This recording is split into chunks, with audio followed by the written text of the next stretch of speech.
Good morning, everyone. I hope you don't mind that today's forum message comes in the form of a PowerPoint, and I also hope you don't mind that it rehashes a number of the arguments that I have made before. But I find it useful actually to work through them in this way, and as always, I am open to pushback. So this for a message for the PhD Higher Education Studies students, open to deliberation, and I look forward to hearing from you on the RU Connected forum. But basically what I want to talk about is not so much about the immediate student protests, but more about the deliberations around fee-free higher education or what the implications will be. So, as we know, higher education in South Africa provides enormous graduate returns in the form of employment and social mobility. So in South Africa, and I keep stipulating in South Africa because this is not necessarily the case in other countries any longer, but in South Africa, getting a degree brings the graduate massive private goods. Their life chances, their employment opportunities, their promotion opportunities are much, much higher than their fellow schoolmates who did not get access to higher education. But I think it's important that we look beyond the private goods that are associated with higher education and acknowledge that public higher education also has a responsibility to bring benefits not only to those that study within it. Higher education needs to be a public good for the country as a whole, including those citizens who never set foot on campus. So how does this happen? I mean, I think that there are a number of ways in which we are a public good. We hopefully provide the basis for some important critical citizenry and a space in which you have a large cohort of people who can foster social cohesion, who can strive for social justice. I'm not for a moment suggesting the university is the only place, and nor should it be, the only place that fosters such critical citizenry, but I do think that that should be at the foreground of public higher education.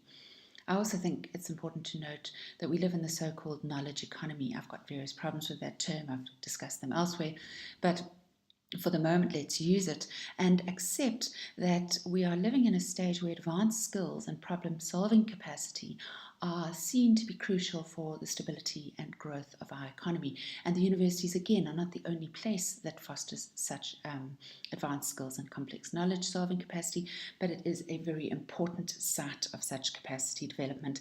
And this is really important for our economic stability and growth. Our universities are absolutely key to knowledge production for the country.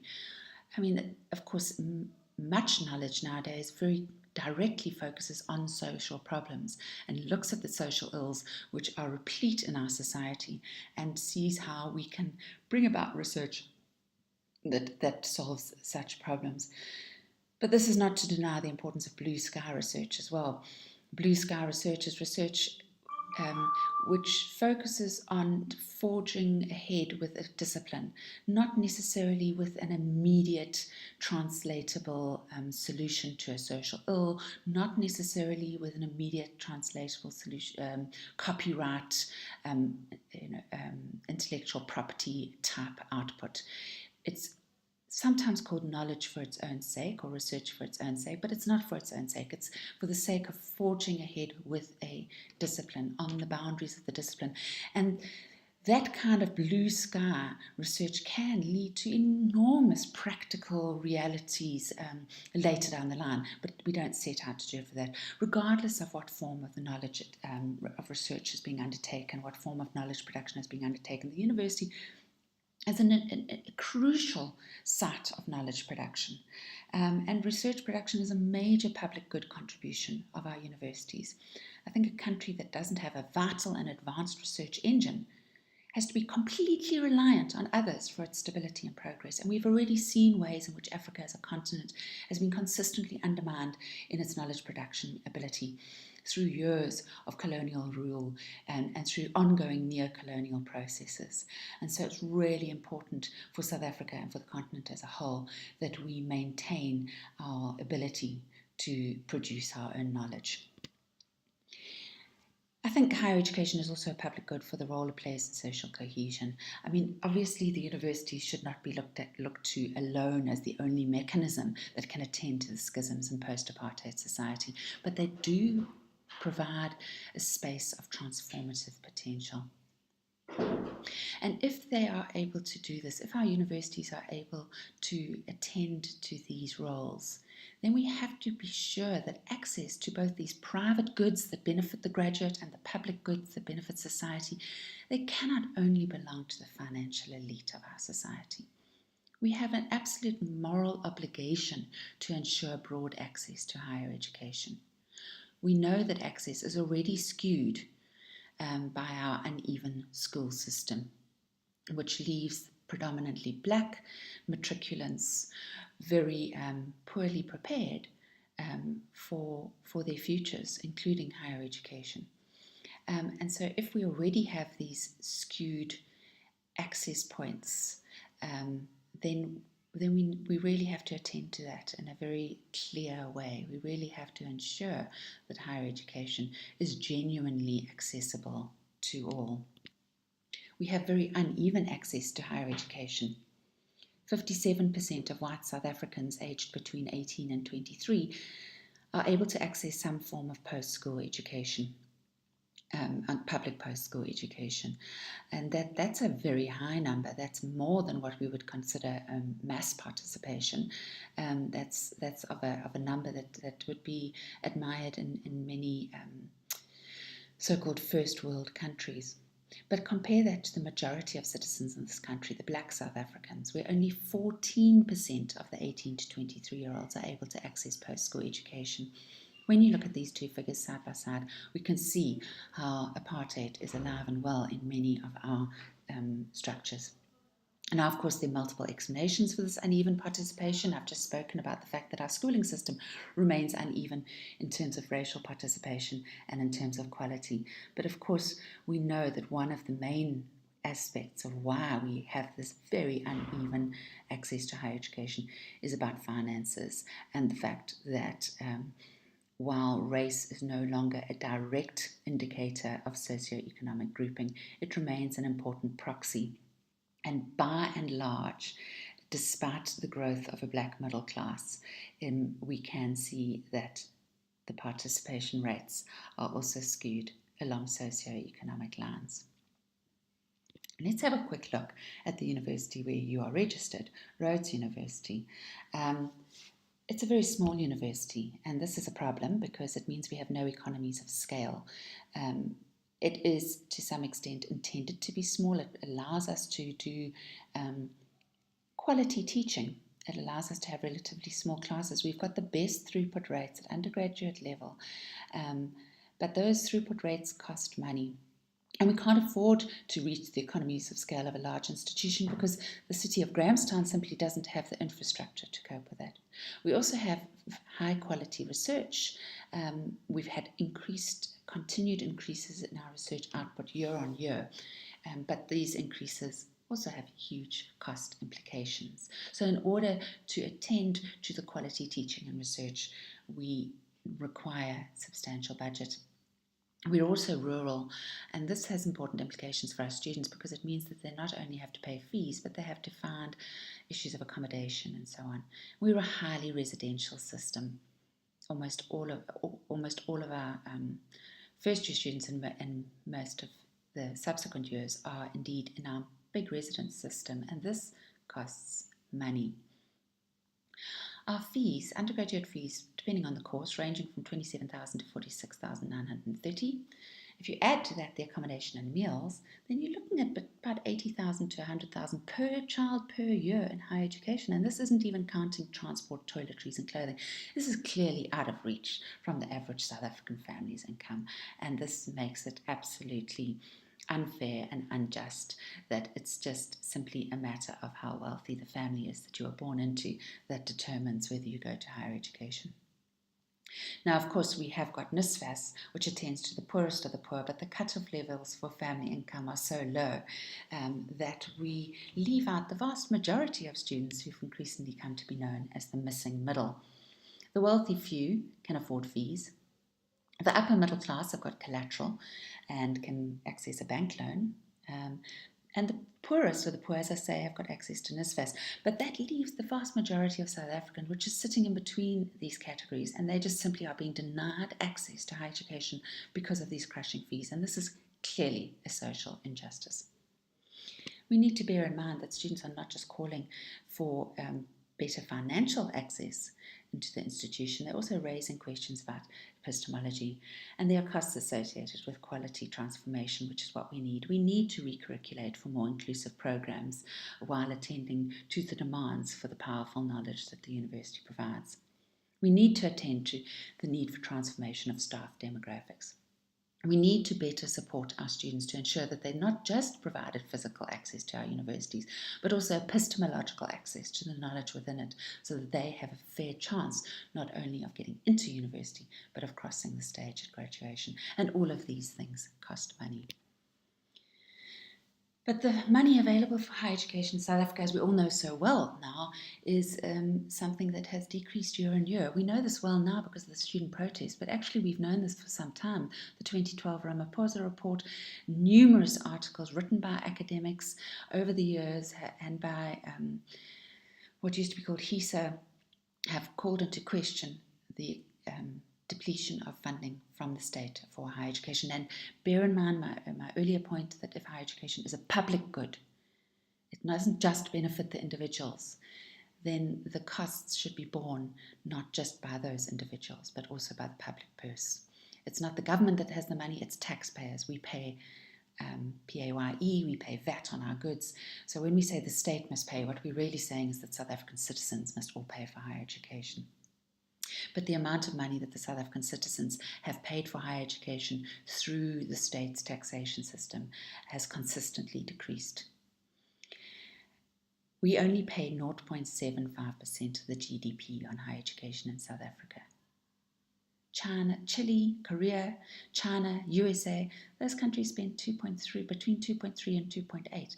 The average OECD is 1.5%. We would have to double the percentage, the part of the GDP allocated to higher education. We would have to double that just to reach the average. Have a look at this graph and you can see very clearly the blue section is the student fees. In 2000, there you are.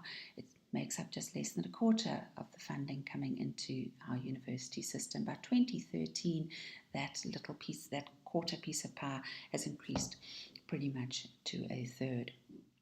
We've had a small increase in the grey third stream income portion, but it's really the orange section that you can see has been radically decreased.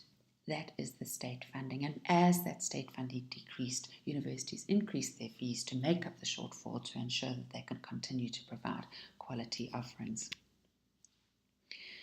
So the burden of underfunding of higher education has been borne by our students, and this is simply intolerable.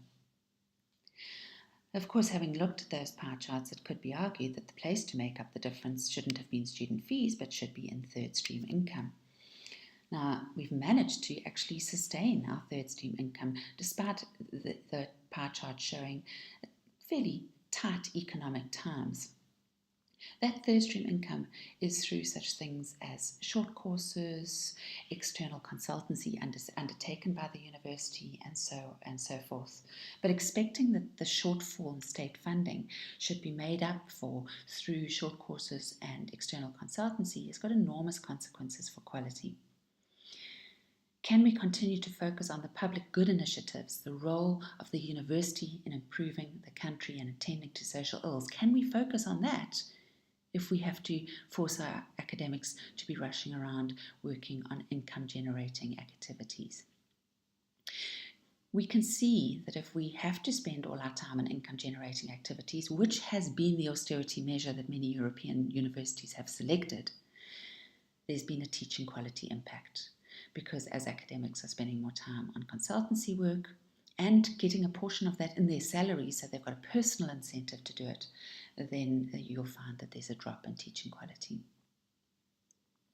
There's also a caution to be had that although we want industry to directly fund universities far more, and indeed I think I've been quite vociferous in this call for the private sector to better fund higher education, we need to be careful of the form that takes, because when you get direct industry funding of research, they will constrain it to profitable projects and to projects that are aligned to their own branding and profit interests. So when we're calling for more income from the private sector, let's be cautious about not collapsing it with the idea of calling for more income through this third stream income, because they would then have certain rights to dictate what it is that we do with that money. And I think it's also, if the solution is rather naively, well, we make up the difference in funding simply by increasing third stream income, then we need to also consider the fact that not all universities have got equal access to third stream income. There are distinct differentiation in our universities along historical, geographical and capacity lines. And we know that very well. The institutional differentiation group can certainly speak to that, and where it comes from and why it continues to exist. We are already feeling the implications of that 0% increase from last year. 66% of South African academics are on short-term or part-time contracts. 66% of academics are not what the Americans call tenured academics. They are not permanent posts. This has huge quality implications. They're working from contract to contract. They're not necessarily as invested in the knowledge production process. They have to worry about taking on very large teaching course loads. And so when we start bringing in the austerity measures, which all our universities will do, we need to be very careful about the suggestion that what we do is we simply change our hiring processes from permanent to contract.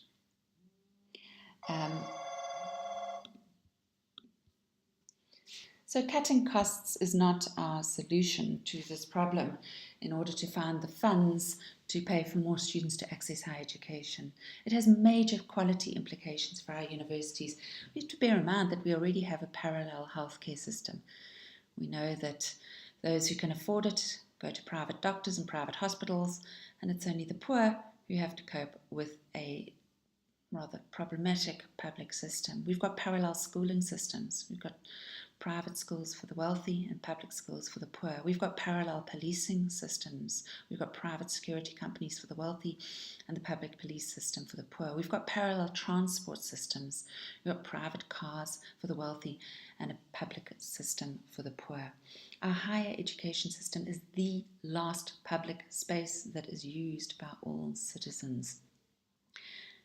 It's essential for social cohesion and for our universities to serve as both a private and public good, that they actually meet the needs of the entire spectrum of citizens in the country. And this is coming to an end. And as the student protests continue, as our universities are being shut down, so we are seeing the private higher educators being ready to fill the gap. We need to bear in mind that as of a couple of weeks' time, those private institutions have the full right to call themselves universities and to run as fully fledged universities. They follow exactly the same quality assurance processes as the publics. And so we know that those who can afford to move into that sector searching for quality and stability will do so. Consider for a moment that there's two groups of people at the moment protesting. One are asking for fee-free. In other words, there are no fees for higher education. Another lot are asking for fee-free for those who cannot afford it. I get quite irritated when I hear people talking about that they want free higher education. There's no such thing as free higher education. I get a salary every month. There are buildings that need to be maintained. That costs money. Higher education is not and can never be free. It's simply a matter of who foots the bill. It's a national project. Public higher education is a public good. It's a national project and it's expensive. The money has to come from somewhere. So the debate isn't about whether it's free or not. The debate is about whether it's fee-free or not. And if it is fee-free, is it fee-free for everyone or only fee-free for those who cannot afford it? As we've seen in the earlier slide with the graphs, the current state funding of universities is nowhere close to sufficient. We also know that the current state funding of students through the NSFAS is nowhere close to sufficient. They both need major and radical revisions in funding as a matter of urgency. The Minister's agreement that those families that earn under 600,000 won't have to pay the increase is certainly a step in the direction of social justice, but it does not attend to the fact that families who earn less than 600,000 cannot afford 100,000 per year. That's with the existing fees. It's not just the increase that concerns them, it's the existing amounts that concern them. So we need a major and radical revision. But should poverty-stricken taxpayers pay for the rich South Africans to study? If the entire higher education budget is to be paid for by the state, i.e. the taxpayers, this is a regressive subsidy of the wealthy by the poor, because everyone in South Africa pays taxes through VAT, and that money then gets paid for fees, including children from families that are mega rich.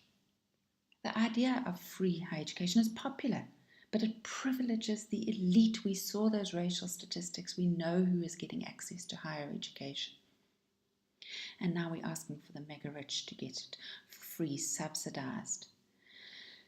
It's not fair, and it makes a mockery of any pro-poor policy.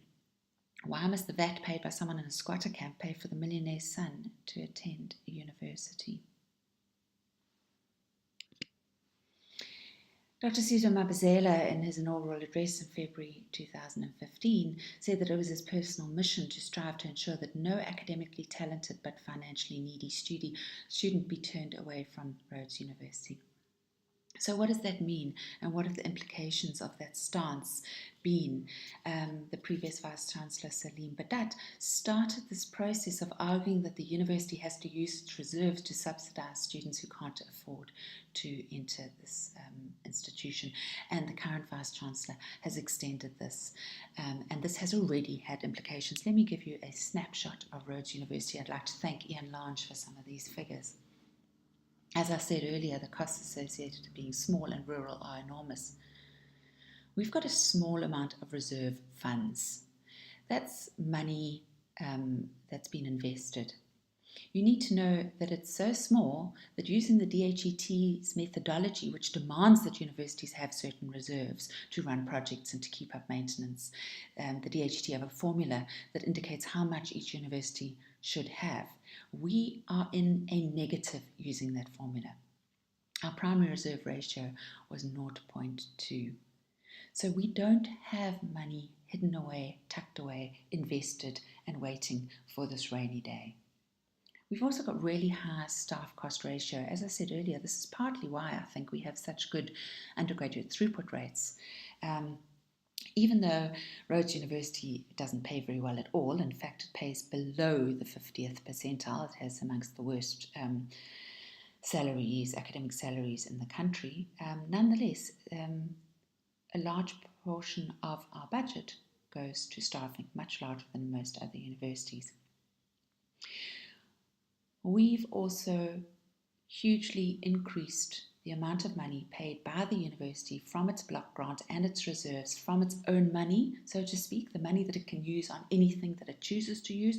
We have chosen, as I said earlier, guided by our vice-chancellors, to expend a lot of that money on student financial aid. This is not the financial aid that has to be given according to the state through NSFAS. We have managed that money through NSFAS, so NSFAS has managed that money, but it's Rhodes University block grant and research and reserve funding. In 2016, Rhodes University allocated 38.8 million of its money through the NSFAS student system, NSFAS student finance system, to financially needy students. That wasn't the money allocated by the state to Rhodes University students through NSFAS. That was money allocated by the university of its own funds to Rhodes University students through NSFAS.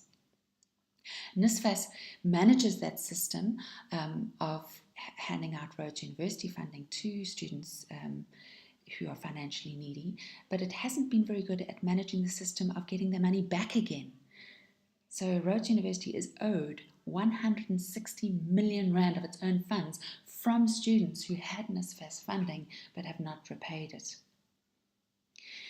One of the ways in which we have managed to continue despite these financial constraints is that we simply haven't kept up with campus infrastructure maintenance, and we've got huge backlogs. Our facilities maintenance ratio is now 65% below the recommended level, and we know that on various issues we are no longer actually compliant. So in 2016, Rhodes University handed in a deficit budget, in other words, a budget which shows that we will be more in debt. It does not balance. This is actually not allowed. Every year universities have to hand in a budget to the DHET, and one of the regulations is it has to be a balanced budget. Rhodes University have simply said, we cannot do that. What do you expect from us? We've also had other increased expenses beyond the money that we've allocated to financial aid for students. And the universities tried to make a number of concessions to attend to student demands, and these student demands are largely related to the social inequalities of our society, social inequalities which our government has not attended to and which are increasingly falling at the doorstep of the university. So, for example, in the past, our residences were vacated during the vacations. Some money could be brought in because our universities could rent those out for various science fests and so on. And then there's also, of course, costs involved in running the residences full of students. But because students have argued that they haven't got the funding, they cannot afford to get home for the holidays, they need to be on campus. So our universities have Rhodes University has kept its residences open for them during the shorter vacations, and this has had a huge financial implication. And especially, as I've pointed out, Rhodes University is the most residential university in South Africa. The universities also had to find funding to attend to social welfare needs that students have. For example, meals. The students that are not on campus have argued that they're hungry. They simply cannot they don't have enough money to eat. And you cannot study when you're hungry. So the university has tried to make processes whereby our off-campus students can get lunches if they need them. We've had to provide toiletries, we've had to provide transport for people during vacations. All of these expenses were not traditionally in the university budget. We've also had to make a concession on the minimum initial payment, which used to be 50%. We expected students to pay 50% up front if they were not on a bursary, scholarship or financial aid scheme. As from this year, we changed it to saying you only have to pay 10% upfront and then make a payment plan for paying monthly for the rest of the year. Unfortunately, 37% of students on that promised payment plan have not kept up to date with their payments. The university needs 57 million rand a month to survive. We're not bankrupt, but we are in serious financial trouble at Rhodes University. And I think that the sad thing is that the cost of this trouble will be paid by the academic project and will be paid by the decreases in quality which will affect those students who cannot afford to relocate to the private universities. But all is not lost. If we're able to pull it together, if we're able to put pressure on the state to double their percentage of GDP to universities, and if we're able to find alternative sources of funding, then we can indeed turn this around and make sure that we have a far more socially just, equitable system in the process. I mean, just a few examples. As I've said, we need to double our state funding, but we need to ensure that this increases access with quality. We need to bear in mind that only 500,000 South African families earn more than 500,000. So if we're asking for fee-free higher education for people whose families earn less than 500,000, we're talking about the vast majority of our citizens that require financial support for higher education. There's all sorts of other ideas that are being mooted that I think we can be creative about. For example, employers, our industries are allowed to give tax-exempt donation bursaries, but it's not very streamlined, it's not a very efficient system, it's not a very easy thing to do. It's only allowing you 40,000 rand per annum to relatives of employees who earn less than 400,000. I think that needs to be trebled, and I think it needs to be widely marketed, and I think the initiative needs to be streamlined so that industry picks up on that. We know that the unemployment fund is sitting on 90 billion rand. Surely that this would be a very suitable use of this money would be to hand it over to higher education, especially because we know that higher education is one of the most effective means of ensuring that we reduce unemployment. There's masses of money available in the CETA and skills development levies. I know some of this has already been tapped into. So the funding of higher education is a national issue. It's not just a DHET one. It's one which our whole government, which has let down so many sectors of society, needs to come together and find a solution. But if we have a shutdown, if these shutdowns continue, we need to be aware that the cost is enormous. Ashil Mbembe has reminded us with multiple examples in his Mail and Guardian article of what happens when universities are shut down for extended periods. We've got so many examples just north of us where universities were shut down, and when they reopened, they no longer had institutional autonomy. They were, by and large, and to a lesser and greater degree, mechanisms of the state, policed by the National Police Force, employed by academics were employed according to the demands of the state, and so on.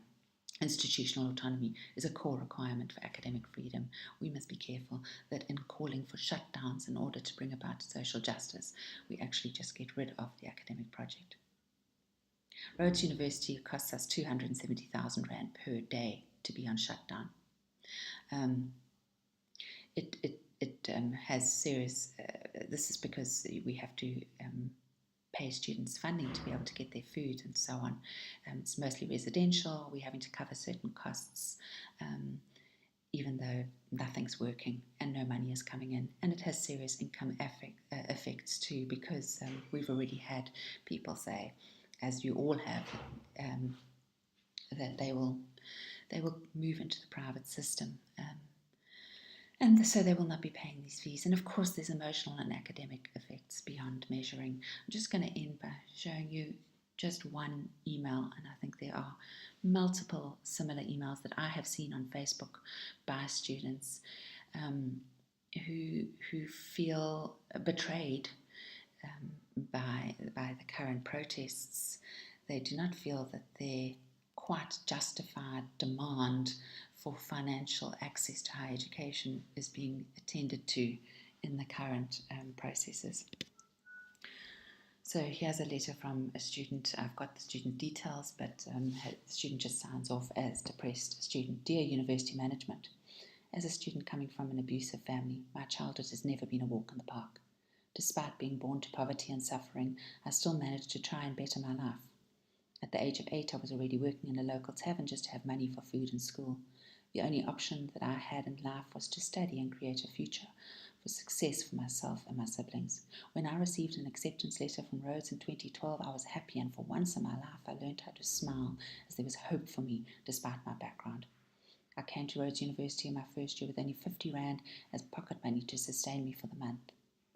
You see, even if I had little money, I did not let that come in my way, as I was given a once-in-a-lifetime opportunity to change my life. So I focused on my academics and studied up until I reached my final year, and today I have received a job offer for next year. The way I was so happy, it was like I've won the lotto. I'm going to be the first graduate in my entire family, and I had plans to also send my other siblings to university and also change my life. When the protest started, when I was kicked out of my class and told that academic activities are suspended, I just felt empty. I could see all my plans disappearing in thin air. This degree was the only chance of changing my life. Why me, God? Have I not suffered enough in my past? Why am I being denied my right and freedom to study and be something in life? I felt my heart being torn into pieces this morning when I received an email that the university may shut down and we might be sent home. Dr. Mabazela and the entire management, please note that I'm not writing this letter to point fingers or something. I'm begging you from the deepest of my heart to please think of people like me when you make the decision to close the university, depending on what would happen in the next week. If the university closes, that bright door that is also opening in my future will also close. I'm the only hope of my family. Please don't close the university. Regards, depressed student. We have to think of students like this when we think about where higher education funding and the future of our universities is going to go. Thanks, guys. Hope you have a peaceful week and one in which we find some solutions.